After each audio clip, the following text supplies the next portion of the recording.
கிருஷ்ணர் ஏன் மயில் இறகு அணிந்திருக்கிறார் தெரியுமா? கிராதா யுகத்தில் ஒருமுறை ராமரும் சீதையும் காட்டில் இருக்கும்போது அவர்களுக்கு தண்ணீர் தாகம் ஏற்பட்டது. சீதை ராமரிடம், எப்படியாவது தண்ணீர் எங்கு இருக்கிறது என்று கண்டுபிடியுங்கள்.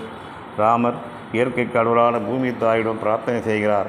அப்போது ஒரு மயில், தண்ணீர் எங்கே இருக்கிறது எனக்கு தெரியும், என்னை பின்பற்றுங்கள் என்றது. மயில் வழி தவறாமல் இருக்க தனது இறகுகளை ஒன்று பின் ஒன்றாக பிரித்து பாதை போல் போட்டு பின்பற்றி வருவோம் என்றது.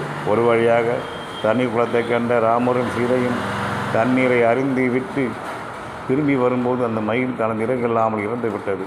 இதை கண்டு வருந்திய ராமன், எனது அடுத்த பிறவியிலும் உன்னை மறக்க மாட்டேன் என்று கூறினார். இதனால தான் கிருஷ்ணராக பிறக்கும்போது தலையில் மயில் இறகை வைத்திருந்தார். பட்சி பறவைகளும் பலஜீவ சிந்துகளும் நிச்சயமாக படைத்த நீலவண்ண நாதனும் நான் தான். சீவ சிந்துகளுக்கும் சிவனும் நான் அல்லவோ என்றார் வைகுண்ட திருப்பதி ஐயா உண்டு.